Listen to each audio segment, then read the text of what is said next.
The next speaker is coming directly from Tokyo. Yeah, she's Chief Promotions Officer at VReS. Welcome to Sherilyn Campbell. Hi guys. Typical for Tokyo. Hey. How you doing? Thanks. So hello everyone. My name is Sherilyn Campbell and I'm the Chief Promotions Officer for a company and a project called VReS, based in Tokyo, Japan. And I realize I look Japanese, but I'm actually American. I just wanted to clear that up for everybody.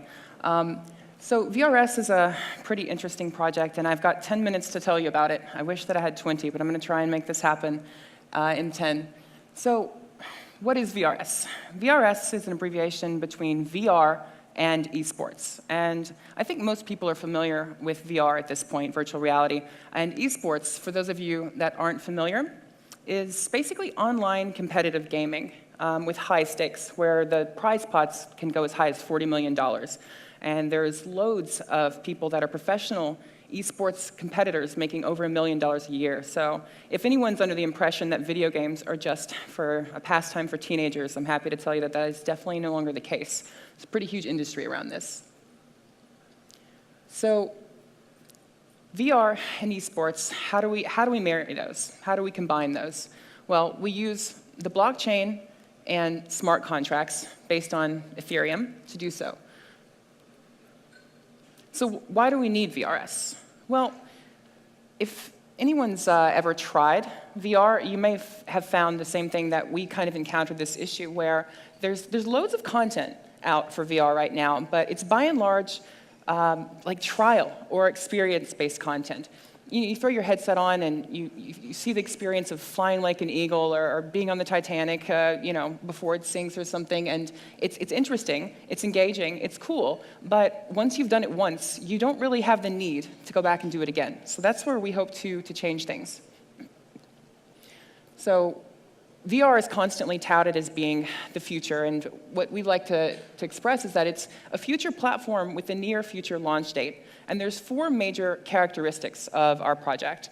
So there's the multi-device matching system, the tournament system, the betting system, and the viewership system, which as a gamer is the thing that gets me the most excited.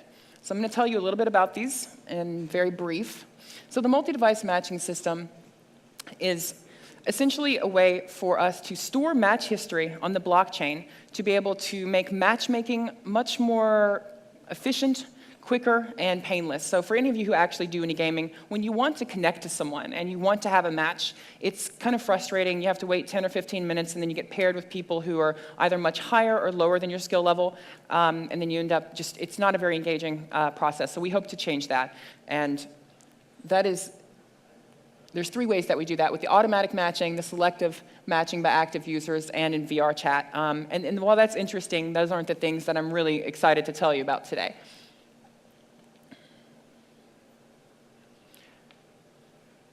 So it's totally possible with our matching system to, if I come up to someone and I say, hey, just like with any sort of sports competition, I bet you $20 that I can beat you in game A, whatever it may be. And you say, sure, but once I've lost, I just disappear. There's nothing holding that accountable, and we're using smart contracts based on the Ethereum, which is using our VReS tokens to make that process safe and secure, which is the same thing which is going to segue into our betting system, which I will talk about after the tournament system. So the tournament system, there's 4 types of tournaments that we offer, and 3 of them are the same as any gaming company right now. So there's the official tournaments, the sponsored tournaments, the user tournaments, and the ranking tournaments. Now, with the exception of the user tournaments, you can find these sort of things already present. And what really is interesting about this is the user tournaments, because right now, if I want to make a tournament, and there's really no incentive for anyone to join my tournament. I don't have a huge prize pot. I'm not independently wealthy to entice people to come and do this, because I'm not a major corporation. So what we are allowing people to be able to do is to create their own tournaments and using a smart contract, an open and smart contract system. So I can have 200 people join and pay $20 worth of tokens each, and I can offer like a $40,000 prize pot, which is something that, this does is this allows people to choose to become esports competitors. It's kind of creating a little bit of a new industry, because right now, if you want to become an esports competitor, you have to be chosen by one of the very few sponsored teams. And it's not an easy feat, and there's plenty of people with the skill set and abilities to do that, but have no way of actually making that happen. So this is going to change the way that people are able to become esports competitors. And esports, what's the big deal? Well, last year it was a $500 million industry, and next year it's slated to be a $1 billion industry. It's growing exponentially every year, and that's not even counting the viewership and the potential for monetization and advertising. So I'm going to skip through this just because time is not on my side. The betting platform, as I mentioned, is similar in the fact that, anytime you have a competition of any sort, whether it's horse racing or it's video games, people want to bet on it. And there's not a really reliable way that people are able to do that right now. So we are, as a part of our ecosystem, adding the ability to do the betting. So it's all smart contract based using our VReS tokens. People are able to actually wager with confidence online about these esports matches that a lot of people would like to be able to do. It's a huge potential for money to change hands without the ability for that to happen currently. And that's why we're pretty excited and proud to provide that.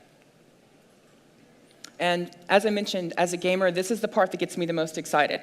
So currently, if anyone wants to spectate an esports match, there's really only one way to do it, which is on a flat screen and from the perspective that the announcers want you to, just like watching a soccer game or a baseball game. So because our matches and our games are taking place in VR, there essentially is the chance that what we can do is we can actually allow our spectators to enter the game space, and they can check out from any angle. They can ride the shoulder of their favorite team or attach themselves to the foot of their favorite soccer player. And we believe that that sort of engagement and level of interactivity is going to increase the tips that they're paying to the players, such as what can be found on the Twitch platform, if anyone's familiar, and also the betting. Because if you're that engaged and you're that right there in the action, I think that the increase in betting is a natural result of that. Now, why do we believe that our tokens' value will rise? Well, there's 4 main reasons. The first being avatar customization. And for those of you who aren't familiar, the biggest way that game companies are profiting right now is not from the sale of their games. It's from people wanting to customize the way their characters look in the game.